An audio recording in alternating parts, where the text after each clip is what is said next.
guys, keep that chat going. We love the chat. This is sure to be a lively topic with avoiding market whiplash. It seems to be, the conversation du jour that I have with most of my clients on a daily basis. Yesterday, I kind of did the rounds around the country, and I was like, is this a broken record? What is happening here? Almost everybody was asking me kind of the same thing. Hey, this is happening. This is happening. What do I do about this? It seems like it's so fast. I've never seen, I mean, you and I think, are similar in the amount of ups and downs we've been through over the years. And this one, everything seems accelerated for some reason. So that's why we're doing this. We have to be prepared, right?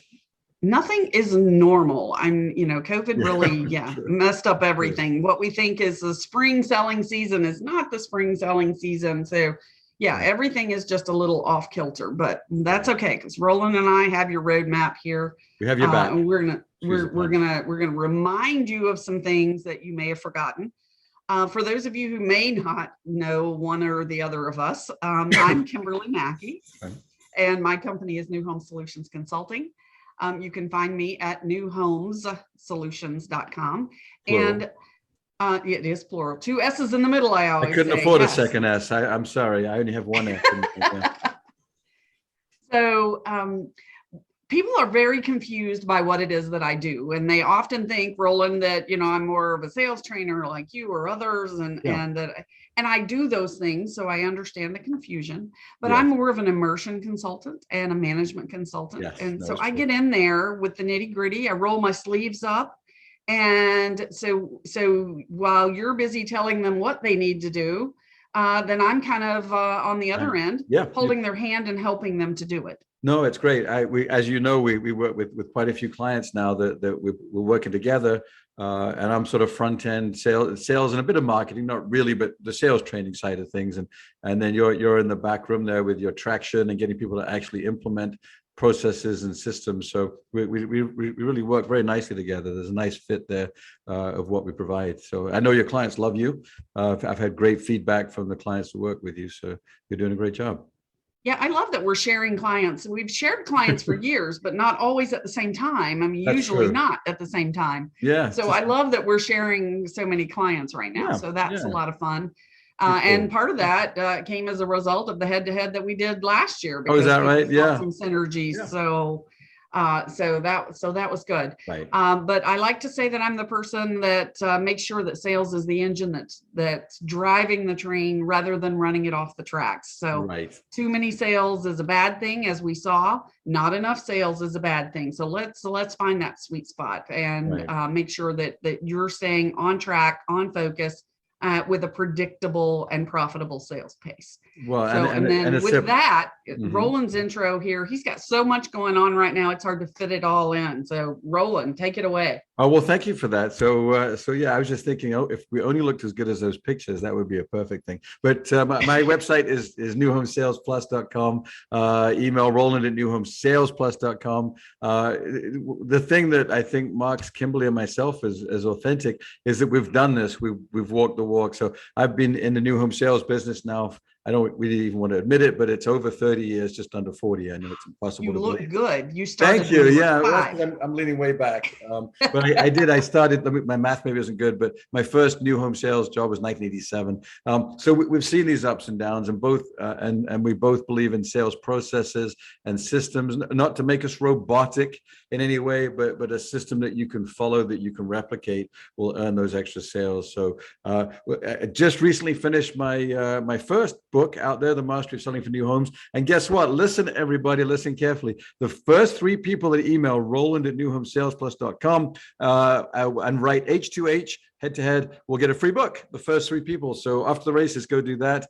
After the first 3, I'm happy to provide it for 20% off based upon being a viewer of this webinar. But please email immediately Roland at newhomesalesplus.com and get your free book. And it'll be signed and personalized from me as well. So that's that. It is sort of an encyclopedia, if you will, of new home sales.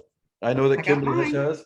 So there we go. Mine, it's signed. Look at that. Yeah. Good. Oh, it's hefty. Roland you can tell he spent all of this time. And so, it's the meat behind the workbooks. It's the meat behind the seminars. It's really very well written. Well, you're very kind. I felt that there was a slight void in the marketplace in your books that actually cover the whole the sales process from A to Z, as it were.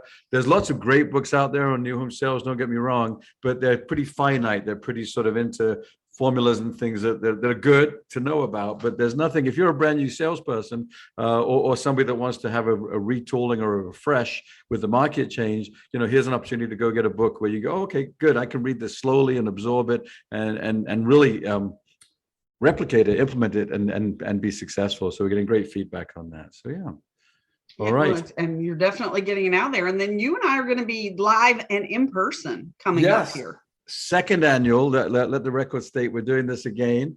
It's going to be on the beach November 2nd to 4th, and I'm honored to have you back, but in person this time. In person, yes. I'm excited to be there in person. Sure. And the theme really is better together. And so fortunately, Leah Fellows, there she is, approached me about having an online sales counselor track along with sales training for new home salespeople and management and marketing.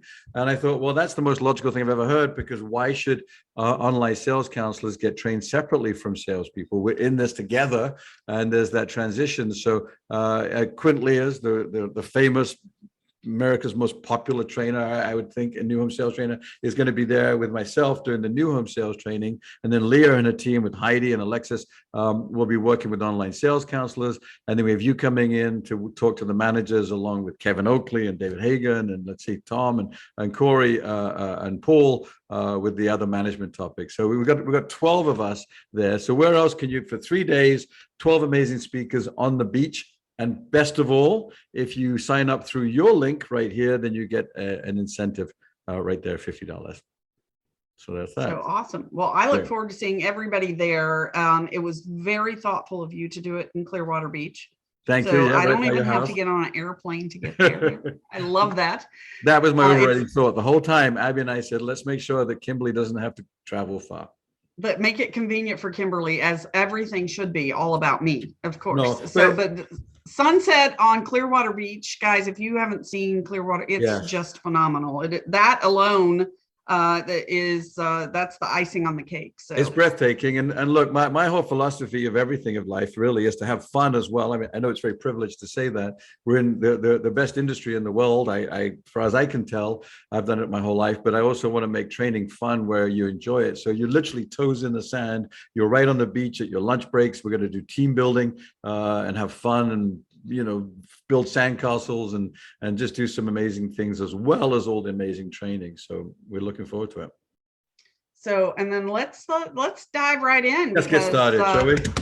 I don't even know that we can still say the market is changing, because the market has been in a constant state of change. Yeah. But the market has certainly changed, and it changed rapidly. So we saw those interest rates this morning. The news is the Fed may go up as high as 3/4 of a point instead of a 1/2 point on their when they meet, which I believe is tomorrow. So that's some pretty hefty news. Nothing they've done has slowed things down too dramatically. Well, so although I was at the mall last night, and that was a little bit slower than I would have expected. Well, you got to move to Miami. Our mall is still packed, but anyway. Yeah. I just went to the wrong mall. I just didn't go to to the hoity-toity because I couldn't walk that far. So, but no, I think I went to the smaller one. Yeah, inflation hasn't slowed. I mean, yet, but it takes a long time for these things to normally. But housing, the impact was very quick. I think everybody in housing has suddenly felt the traffic. I don't know of a builder that has told me yet that their traffic is good, or is the same as it was. So it seems like it's had an almost it's like the brakes have suddenly gone on, is what we're hearing in terms of traffic, which means that we've got to get back to converting traffic at a much higher rate if you want to get that consistent sort of even flow sales process going. What Absolutely. Do you think? Yeah. So in builders that I was talking to this week, my publicly traded builders are reporting traffic down as high as 60%. Yeah, I can believe it. I thought that was pretty dramatic. Yeah. And most of my builders my smaller builders have not reported that kind of drop off. But I think when you're in those really hot, North Carolina, Florida, those markets, Texas, that's where we saw that switch, really come on. That makes sense. But sales haven't dropped off because we still have those people who were in the pipeline, in the process, who needed to move. So we haven't seen sales drop off any more than the builders are still throttling them. So the builders are still only allowing a certain amount of sales when it comes to the larger builders. I don't know. I think it's both. I mean, I guess it depends on the builders that you work with and talk to. I think that sales are still there, clearly not at the rate that they were, and everyone complained about having too many. So because you couldn't build them and that kind of stuff. So you're right that the releases of only a few a month or whatever, that certainly has throttled it to. But at the same time, I'm sensing that a lot of the salespeople I work with are really now much more paying attention to sales processes and systems and trying to get back to some fundamentals there on their sales process. I know I've been working with a team out of North Carolina that we've been for months now preparing. It's coming. And as per usual, about 25% of the team really embraced that and got out there and started doing some of the things. And their sales pace has continued. Right. Where those who were more resistant and, I'll deal with that when it gets here. Those are the people who are struggling and a little bit on the struggle bus right now. Wow. So the thing about market is the thing about market is the market is always changing. So the things that Roland and I are going to talk about today are things you can do in every market. Oh, wow. Kurt's saying 88% down. I just saw that. Yeah. Traffic down 88%, but sales down 25%. So there you go. It makes sense. I mean, that's a lot of traffic fall off, but at least they're still getting sales. So, but each one now, again, it's back to basics. Kurt, by the way, is a great manager who trains his sales team. So he's going to get sales. Training is now compulsory, right? It's not something that we have to think about. It's you've got to embrace it and do it. And training is about action. It's not about these conversations. Is about really working hard at it. But yeah, let's talk about the sales process and the fundamentals. Can we? Is that okay? I think we're going to talk about a few. Let's dive right in. So I would say the first thing is don't panic. It's not too late for you to still make some changes, make some adjustments. So don't panic. Just as Roland said, take some action. Fair enough. So we were talking about processes, excuse me.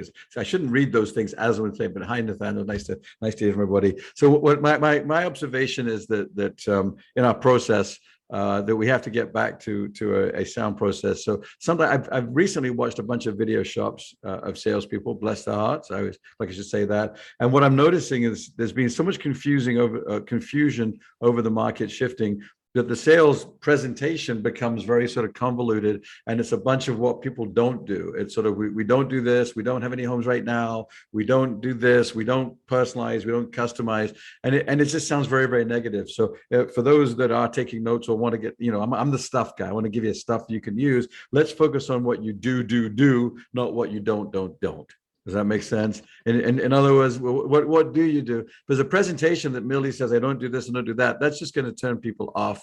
And maybe we could get away with that 3 months ago, when rates were much lower in the threes and people were lining up. But now that people want to be coddled and they want to be told it's going to be okay and reassured by the consultative sales approach. So let's rebuild your presentation to some of the fundamentals on what you do. That's my first big thing is make sure that what you're saying sounds good. Can I share some examples? Yeah, go ahead. Yeah, good. Yeah. So, for example, I one salesperson, and she didn't do it to be mean, and we corrected it, but she was saying, my builder made all the selections. I was like, well, no, the builder didn't pick anything because we have an interior design team, a design consultant, and that just sounded like you had to settle for something. So instead of turning around and saying, this brand new home is professionally designed or professionally curated by an interior design team to represent the latest in finishes, it'll maximize your investment, and it's all the latest trends. So you'll be happy, and it'll help you to move in on time. How does that sound? It takes more effort to say things correctly, but it's so easy just to sound downtrodden. And I have nothing right now. There's a wait list, or, the builders made the selection. So I just want to make sure that we check with each other and practice and say things in a way that really is attractive, because there are going to be extra sales for saying it correctly. The idea of a wait list, or the builder only releasing a couple of homes per month. Show of hands, how many of your builders are letting you sell only a few per month? Almost everybody.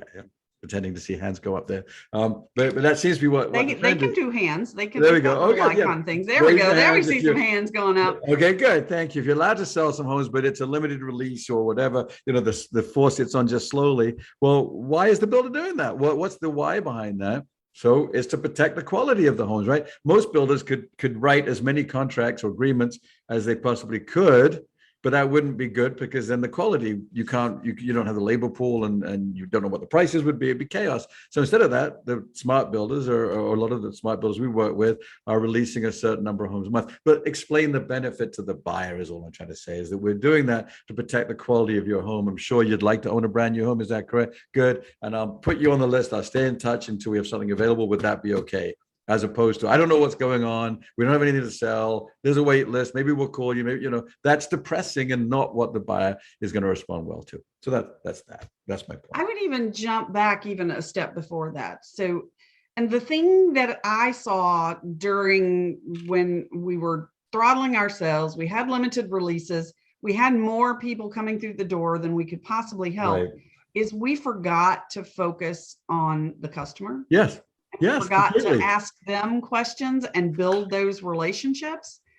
So when you start with building the relationships with them, thank you. That's where then you have the answers to be able to personalize your delivery, as Roland was saying, to them in a way that builds value, because price and value must equal. Oh yeah. In any market, up, down, doesn't matter. It can be a high price but great value, and it can be a low price and terrible value if you present it correctly. Yeah. I should say that again. That was good. So price and value, focus on that value in a way that matters for them, not that matters for you. Yes. That's really important. So you have to hear them first. Yes. As Dr. Covey tells us, seek first to understand and then be understood. Well, that means that you have to ask a lot of really great questions. Yes. To understand where they are, how many homes they've tried to purchase. Did they lost out? Are they downtrodden? So you can then show them a way that they could get in the process with you, right, and how that could benefit. And yes, things have changed. Yes, the interest rates have gone up, but that just means that now there are some things that are in their favor, and there are other things that we can do. And we'll talk get about to the rates, interest rates and all that later. Let's don't jump into we can embrace that. Yet. No, I'm so proud of you for bringing that up, because again, my observation is that, and I sort of get it, because I've been a salesperson all my life, and when I was younger, my manager would tell me something and I would go out and communicate it directly. I wouldn't filter it or sanitize it, pasteurize it, and come up with a nice message. The manager gets the message, you go out there. But I want to encourage a sort of mental flexibility for our salespeople, where you change what you're doing based upon the market keeping shifting all the time. So that when question, I don't think it's fair to say, well, when do you want to move in a home? I want to move. We don't have that.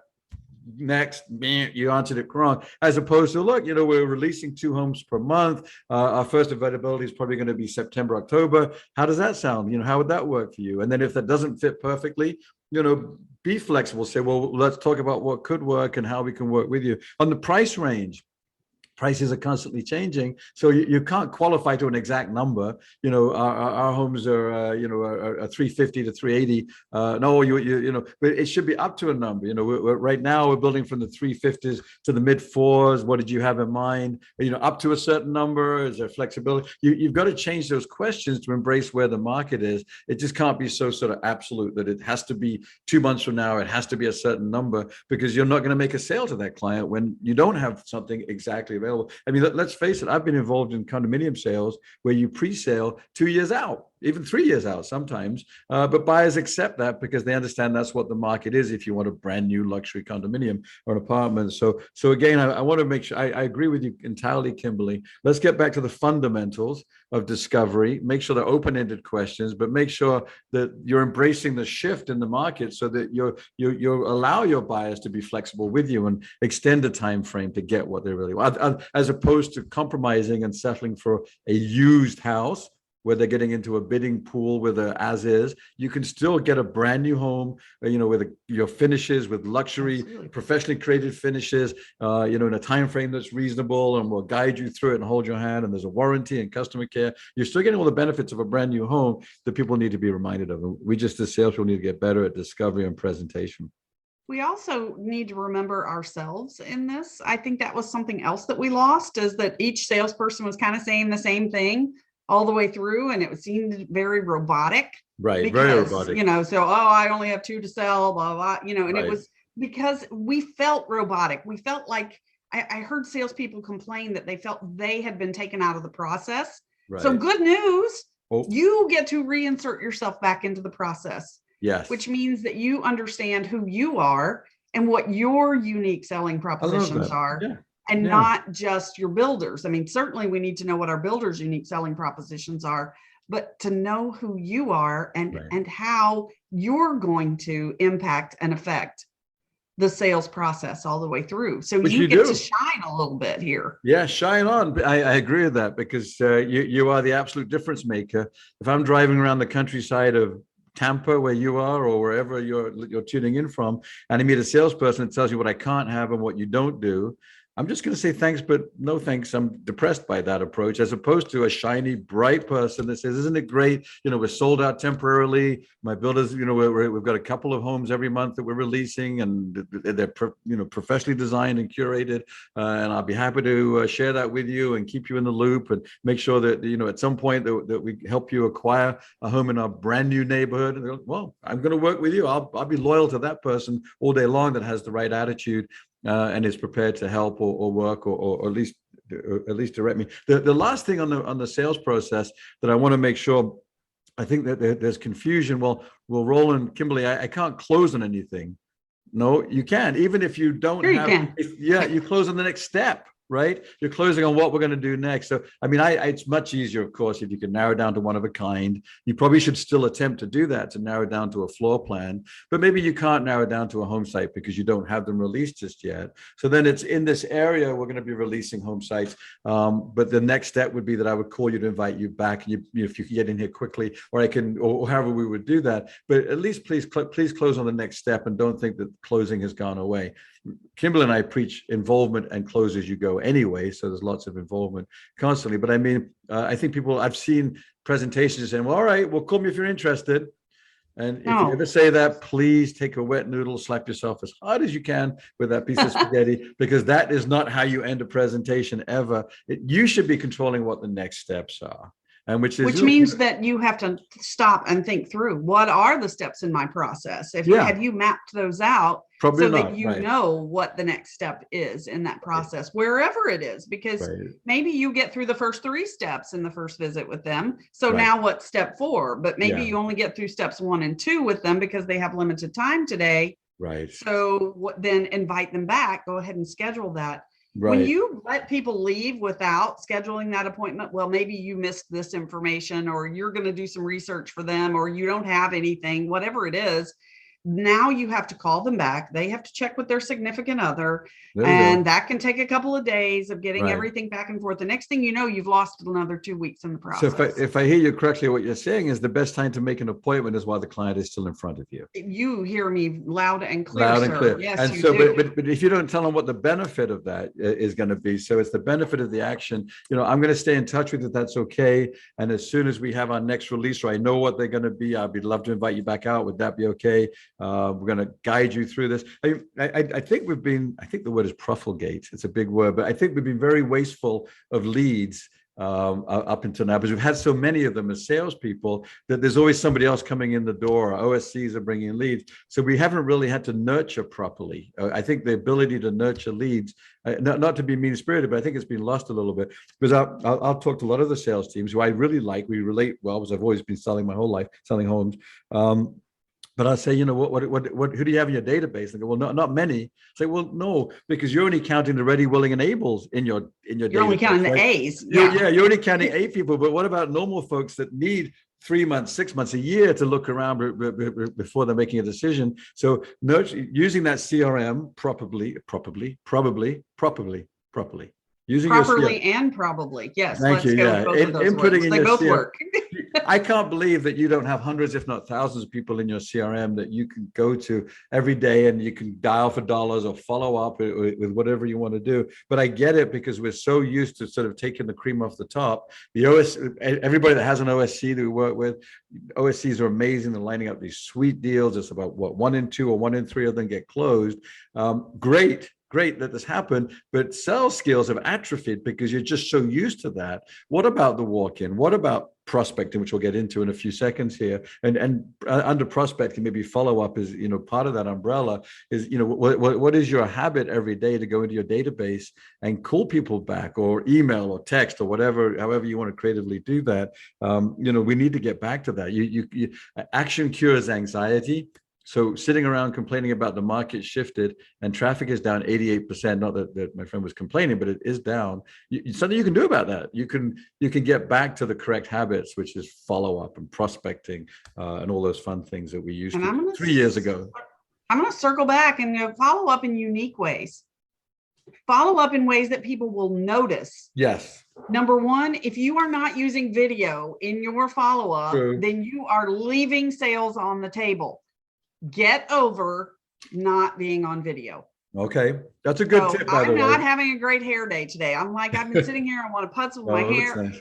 But I'm here talking to all of you, regardless of what my hair looks like, because you know what? This is what I look like today. You look great. It is what I look like. So, and I could pick that apart, or I can get myself up, dust myself off and do something, create videos. Go walk around your community and show them what's happening in the community. Keep that excitement alive. Yep. And if you personalize the video, you can put their name, hold up a card with their name in the video right on that first screen. Right. So they're like, wait a minute, that's my name. I've got to click this. Good chance. You can send it via text message. You can send it by email. Text messages get opened a lot more than emails. We know this. Yes. So if you're, depending on who your audience is, if they're retirees, that might not be as well received as getting it in an email, but all maybe retirees on Facebook, they're all social media, but you could be right. A lot of them do it from their computer though, bigger screen. Do they? Oh, okay. That's bigger screen. Yes. Not quite there yet, so that's good to know. Some do. Some are like whipping those smartphones out, doing all kinds of stuff. So, you can't always generalize. So can I paraphrase what my friend Kimberly is saying? Not only do you follow up, but make it fun and interesting and use the latest technology to embrace that, to make sure that it's actually open and read. And show your personality. Right. So don't be a doorknob. Like you guys got in sales because you like people and you like connecting with people and you want to help people. Right. So use that. Right. Well, I would take it further. I mean, if you're making good notes in your CRM to people's personality, and I like DISC. I've just, or Bolt. My friend Charles Clark III, Bullseyes, Lambs and Tigers, or DISC, either one of those two. So when you're finished with your clients and you put into the CRM, he was a D and she was an IS or something like that. Then when you follow up, you can, if you want to do this, if you care to take it to the highest possible level, then you can adjust the follow up to really admit that this training is such a helpful tool. Thank you, Stephanie, for saying that. I agree with you entirely. Some people say, well, my salespeople aren't motivated and it's boring. Well, what Stephanie is saying is right. If you know DISC, then you can adjust your follow-up. So you can go through all your Ds and be very direct and text. Hey, you get 3 bullet points with a D, 3, no more, and preferably 1 or 2. If it's an IRS, then or an I or an S, only IRS, an I or an S, then make it fun. Obviously, with an S, make it more about the family. But with your analytics, then it would be sort of all about facts, figures, processes, systems. So you can challenge yourself to follow up differently. It's not all things. All clients are equal. You need to adjust to sell to them the way they'd like to be sold to, basically. But yeah. It's a habit that I think is truly atrophied. OSC, the market's been so good. OSCs are so amazing now. I mean, in the last 5 years, I've never seen such a growth of a side of our industry. But that's not an excuse for our salespeople to not do it as well. Let's fit in together and make sure the salespeople on the front lines are dialing for dollars and all that stuff, or videoing. So people, they buy you first. I have a little script that I like to teach when you're calling people that you haven't touched base with for a while. And it's very simple. It's like, hi, this is Kimberly Mackey calling from Bodacious Builders. When we last spoke, I remember that you told me, and this is where hopefully you've taken some good notes, right? So you can insert whatever, that you were nervous about the market. You needed more of a down payment. You weren't sure, if you were going to be able to participate. You'd lost out on X number of homes, that blah, blah, blah, whatever it is, fill in that blank. As you know, the market's changing. So I just wanted to reach out to you to find out, where are you in your process? Nice. Towards your goal of owning a new home. I love you. Where are you in your process? Yes. So can I just borrow that? And then I'll give them credit for a few days, and then it's all mine. There he goes. He's taking it and running with it. I'm running with it. I'll change a word. Where is you in your process? No, there you go. Okay. Yeah. I love it. Where are you in your process? Because they're probably confused. They're probably circling the airport, don't know how to land, because I don't know how to sell my home now. I don't know how, 6% interest rates. I'm scared, or 5.8, whatever it really is today. So they're probably just not doing anything. They're probably, just confused. So it's a great way to start a conversation. I love it.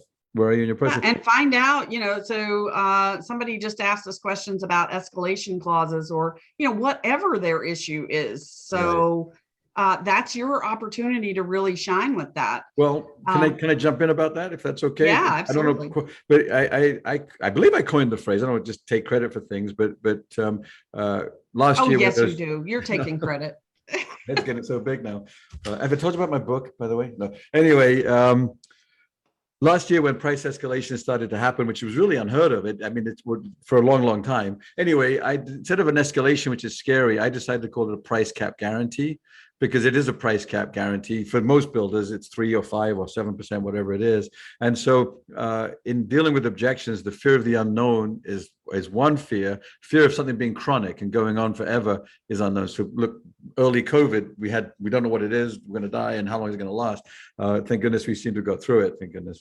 I got a twitch. You see, I twitched when I said that. Yeah, I know. It's like, did we get through it? Is it Anyway, it seems to be behind us. I hope the heck it is. Where were we? So with objections, we were saying, what were we saying about objections, chronic and all that kind of stuff? Oh, so the price cap limits it. So if you haven't worked for a builder that you're fortunate to be able to build something, then instead of saying it's an escalation clause and going, I don't know about that, it's capped at whatever. So why don't we budget for that? And if you're okay with it, we can budget up to 5. So if you're looking at 400, and maybe there's a cap of 5%, then maybe you should budget up to 420. Would that be okay? Great. So let's go ahead, as opposed to it's an unknown thing and we're going to have to cancel our agreement if it gets too out of hand. So again, back to great selling skills. This is going to be a market where those salespeople, you guys are going to define yourselves. Nobody knew who you were everybody was selling in the good market. Now I find that when I was selling, that I would suddenly start to sell as many, I'd sell more in this market.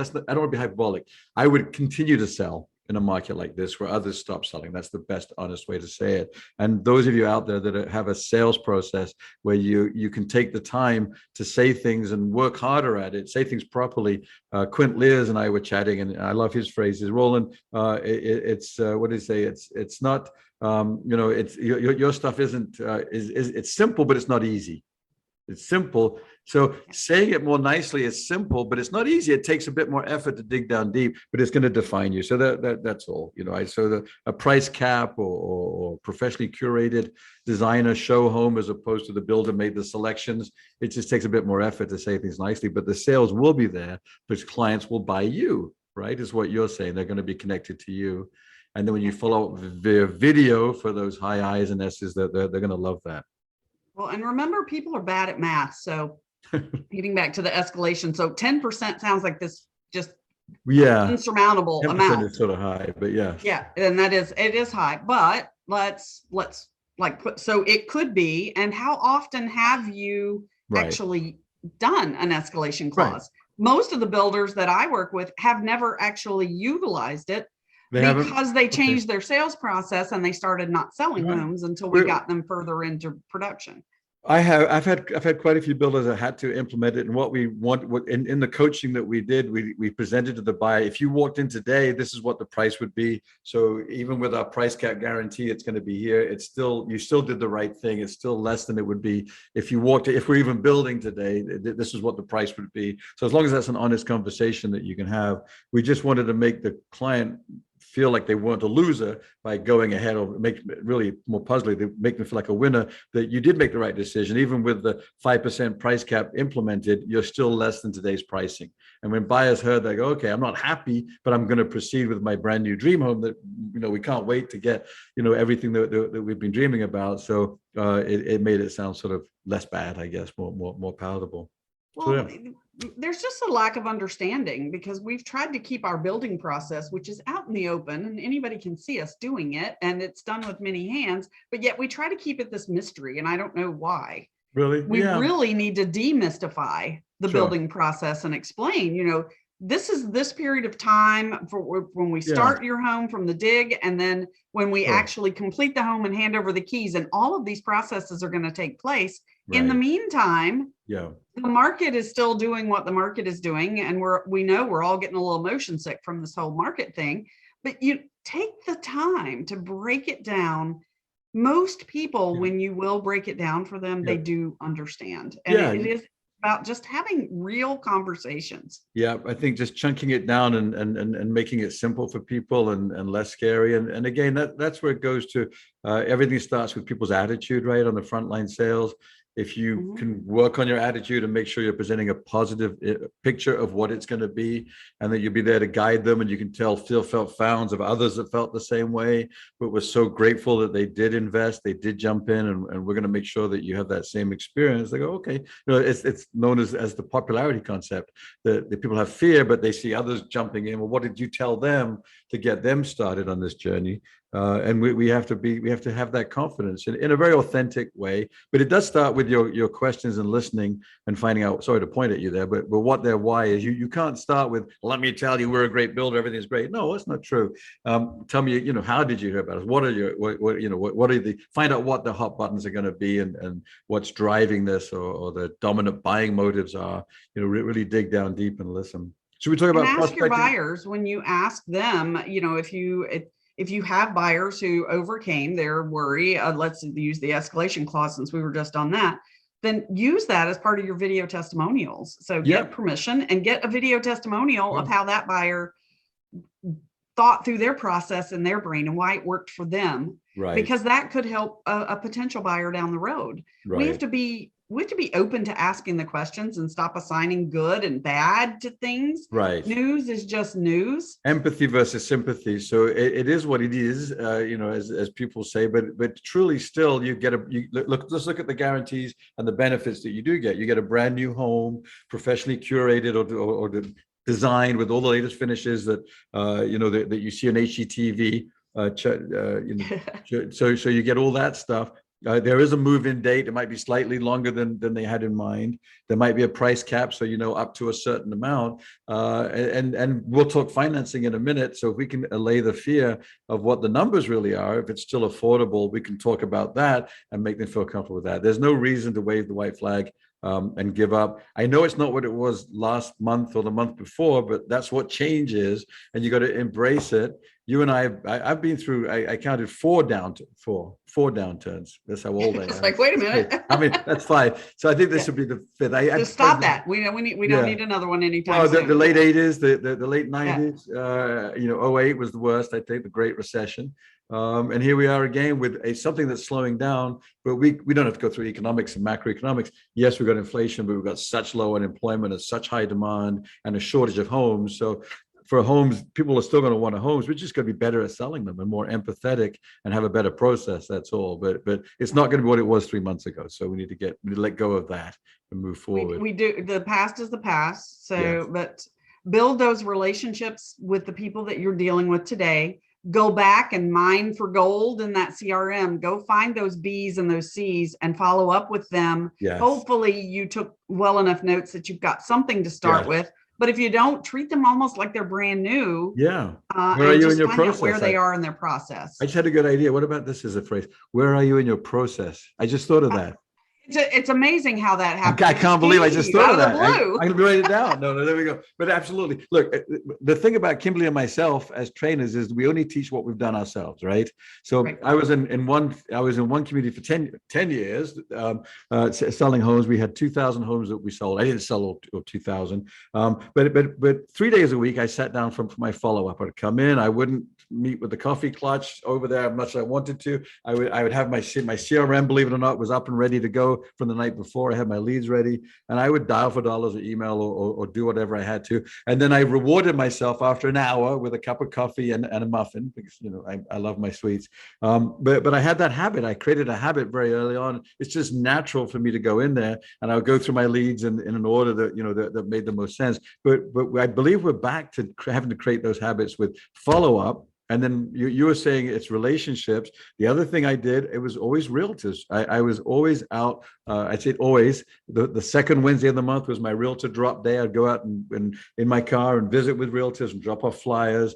There wasn't 1 month for 10 years where I wasn't doing a realtor breakfast somewhere, whether it was at our models or at their offices, whatever. I could really get my foot in the door. But people are always amazed, like, how come Roland's still selling homes when it's quiet? It's, well, because I had those relationships with realtors, and I would call them constantly. And you can either nurture, if nurtures, or you can either deal with the whole office if you want, or you can identify those top realtors in your area and just become their friends. Just compliment them, tell them how much you admire their success or whatever it is, and start nurturing those one-on-one relationships with realtors, because they will sustain you going forward. They will have hot leads for you, and you need to have those connections and friendships. Did I just hear you say one-on-one with realtors? Yeah. Well, is that okay, or did I make a mistake? I just want to put that out there. I want to just emphasize one-on-one with realtors. You don't need thousands of realtors. No. Oh, right. That is your thing. Yeah. I'm so sorry. Yes, that is so my yes, but you don't need thousands of realtors. Stop e-blasting realtors because they just hit the delete button. Stop it. Stop it right now. I don't know what works and what doesn't. I just do it all until something works. So I have to admit. So I've done with the team. I managed a team in Sarasota, not just south of you, a few years ago. About 4 years ago now was the last time I did it. But anyway, and what we did both. We did the realtor presentations, but found they weren't really working. You're absolutely right, because we didn't have enough people. So then we identified the top 50 agents in our marketplace, Southwest Florida, and then we split up. We had 10 each. Each salesperson took 10 names that they wanted. They picked the ones they wanted, and they nurtured those people and had coffee with them, had lunch with them, took them out on the golf course, did whatever, and it worked. It took a little while. It took about 3 months of relationships do take a while. Right. A real relationship. Exactly. A real relationship. Yeah. Yes. And you can't approach a realtor with, here, give me all your buyers. Right. Just maybe like, they shouldn't approach you and go, give us all your listings for anybody who comes in and needs a home to sell. Yeah. The other relationship is not about what you get. It's about what can you give to each other. Right. I love that. I had a broker across the way from where I worked in Boynton Beach for years. And he, every time he got a new salesperson, he would send them to me for coffee, and I would show them around, spend an hour showing them our models and that kind of stuff. Okay, yes, there we go. It's lobbying for the best real estate agents. But anyway, so this gentleman, this one time, the broker sent over a fellow. His name was Steve. And Steve was brand new, never sold a home before. He brought me his first client. Within an hour, they were sitting down writing an agreement, and Steve was amazed. I had 18 sales with that one realtor over the next 2.5 years. He just was trained like, okay, Roland sells homes. There's a lot of great models, brand new. No need to show him a bunch of resales. This brand new sales agent is great to work with. Bottom line is I perform for him. And I think that's what the realtors really like to see, is we can be nice and have coffee and really good pastries, but at the end of the day, are you going to treat their clients well, treat them with respect? Right. I always thank the realtors, told the buyers how lucky they were. Steve's a great realtor. You're lucky to work with him. But at the end of the day, we sold a bunch of homes together. So nurturing those one-on-one relationships, I think, is essential. And you don't need them. I mean, how many would you recommend that you need to have? How many realtors? How many sales you want? Okay. So, which is a great question. So if you want 50 sales a year, which is the thing that I'm known for with teaching 50 sales a year before any walk-in traffic, the easiest way to get there is to have 25 realtors who are going to bring you 2 deals a year, and 25 times 2. You have enough fingers for that one? So fingers and yes. So 25 times 2 is 50. And that's before any walk-in traffic. If you've cultivated those relationships. And this is now your 25 may come and go and change a little bit over time, but if you've got that core base, that's what you're going to do year in and year out, as long as those people are still in business. Yeah. And this is great, because I'm big into habits. I think I might have said, I don't know if I did or not, but my favorite book this year, other than mine, which I like, but my favorite book that I've read is Atomic Habits by James Clear. So if you haven't read that, I have a habit where I walk every morning early and I listen to audibles, and he talks about what it takes to create a habit. So for those, we're talking directly to salespeople now, not sales managers. You don't need to worry. As a salesperson, take action and start nurturing that realtor database, and go out and find your group of realtors. It may be 10 to start with, and could escalate to 20. Maybe 5 to start with. If you're starting with nothing, start with 5. Right. Because it does take work. It's about a 1 in 3 closing ratio with realtors on average across the country still. So if you have 3 realtor appointments, you're probably going to make 1 sale. So when you go out and do a breakfast or meet with them, get appointments going, and that's a direct correlation to your sales success. And the best news is something that you can control. You're not worried about traffic being down. You can go out, you can get on the phone, you can go visit realtors. And what we did is we just looked in the MLS and picked out realtors that we thought would have clients for us in the areas that we were building in the value range, and work with buyers and all that kind of stuff. We got pretty strategic, and it took about 3 months, and it really, really worked. It does pay off. There are lots of different ways that you can follow up in meaningful ways with realtors. The good news is the pandemic, because their inventory was so low in used homes, they actually had to start working with us. They love us. So you should have more realtors in your pool to choose from. So that's a beautiful thing. And I would recommend not being fickle. We should always love our realtors. God bless them. I mean, I've been licensed since the early 80s. I got my license a long time ago.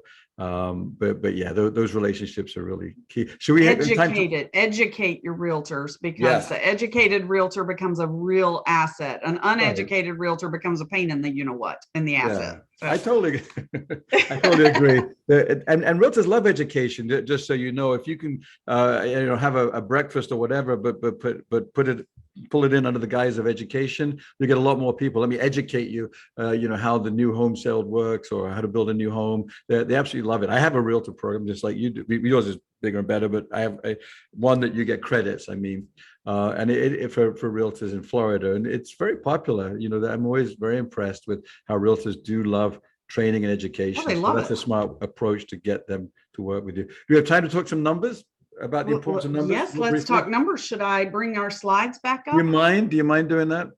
Yeah, let's get back to that.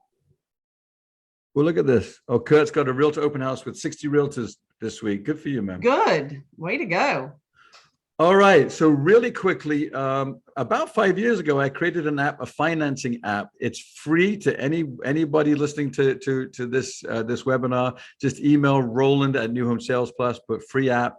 For the rest of 2022, it's going to be free. We probably will change that early next year. Bottom line was this: and I was early with this, I suppose, but me as a salesperson and the sales manager and my salespeople were always good at having a basic understanding of the numbers. So the mortgage calculator, really quickly, there's Mortgage Easy. If you could flip to the next slide. I think we've only got 2 slides, but you got one more.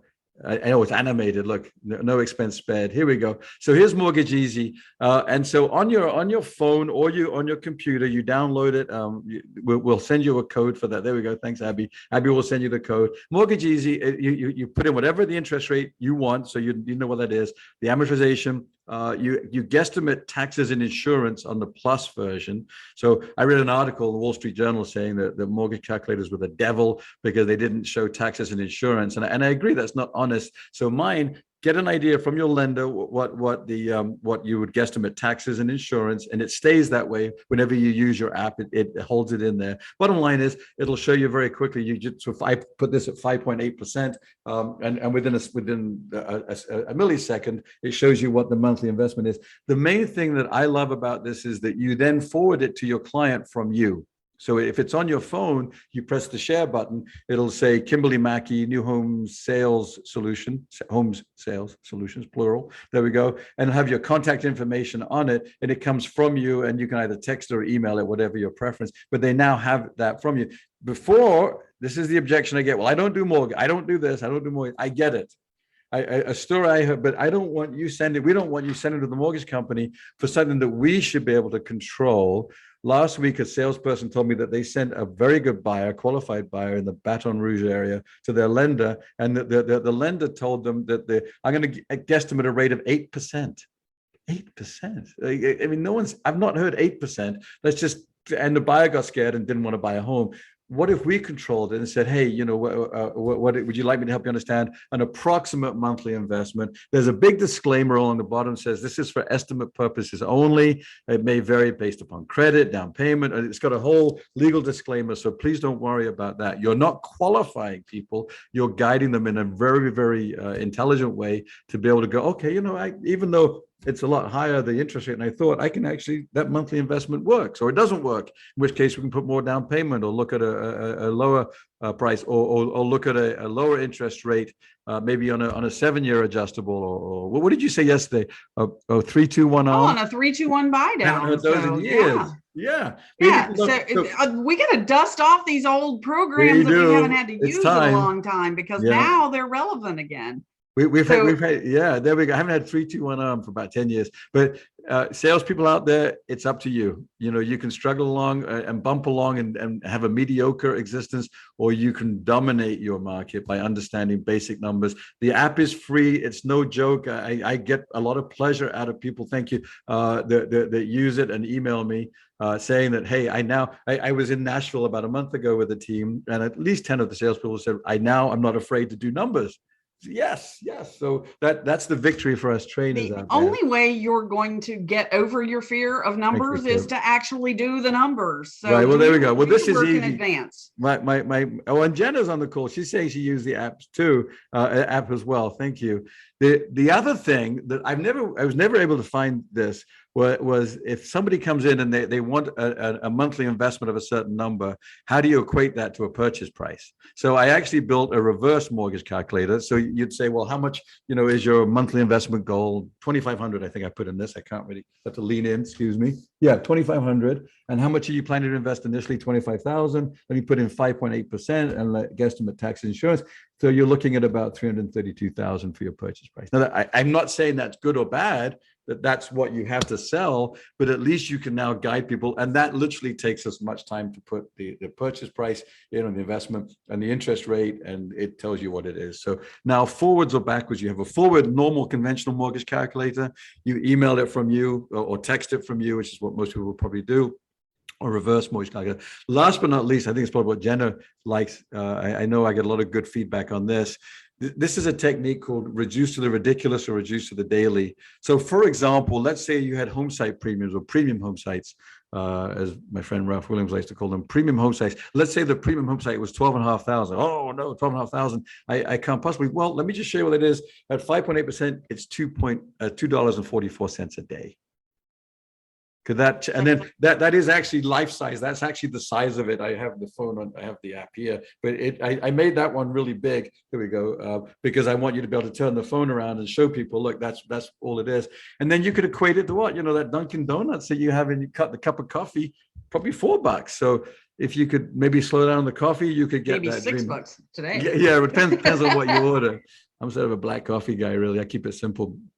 But anyway, the point being, somebody's negotiating over 5,000. So I only teach what I've used myself. For 10 years, I was in one community. People always wanted to negotiate over 5,000 or 10,000, and I had learned what that was in a daily. So if it was $5,000, I would write at some point. I would write down like 87 cents, and I would turn the piece of paper around and say, "It's 87 cents a day." You wouldn't let that stand your way. And then the wife would be kicking the husband, going, "Don't be so cheap." And he would say, "Well, could you split the Pepsi or split the soda or whatever I had equated it to?" Which was cute. So people didn't go, "Yippee-ki-yay, I'm going to buy right now because you showed me that." But they go, "Oh, I guess you're right." So all we're trying to do is empower people to feel good or move forward with what they want to do anyway. Would you agree? That's exactly right, because Right. we're trying to help people. Sales is Right. not something you do to So people. if they don't understand the fear of the unknown, if they don't understand what their monthly investment is, if they can't work backwards from that and find out what it is, if they don't know that that dream gourmet kitchen, which is 20,000, sounds like it's too expensive, but $3.20 a day, there's not much you can buy for $3 a day now, whatever. Then you're going to make them feel better about what they want to do anyway, and you'll get those extra sales. And that app, please email me and say free app. I'm happy to send it to you. Actually, Abby Lacatino was my manager. She's on this call, and once we get that email, she'll send you all the details and download it and get it for free. Whew. Exhausted, all that explaining. So I want to talk to your reduce to the ridiculous or reduce to the daily, as you were talking about, because that is a tool that I love for everyone to understand. Not, again, you're not trying to manipulate anyone. I don't believe in manipulation. I don't think it works.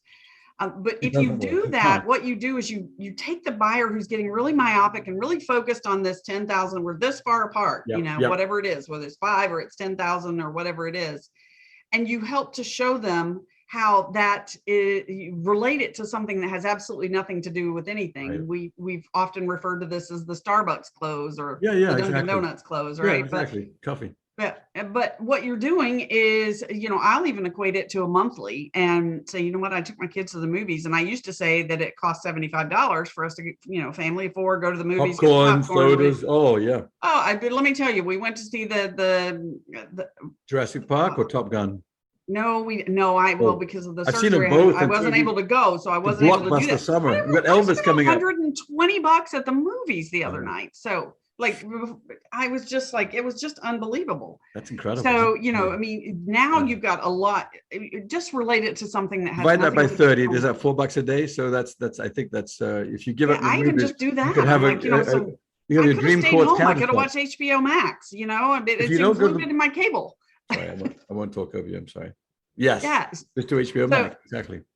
Right. So just find something to refocus them. It's like when you're trying to work a jigsaw puzzle and you just get frustrated, you don't see anything anymore, and you leave it sitting out on the table. You come back walking into the room from a different angle, and all of a sudden those pieces you were looking for, there they are, because you just looked at it from a different perspective. Yes. That's really all you're doing there. I love that. Yeah, well, right. And I'm really glad you said that, because every now and again people will say to me or think, well, this is manipulative and it's a technique. No, but it starts from a very centered place of caring about the client.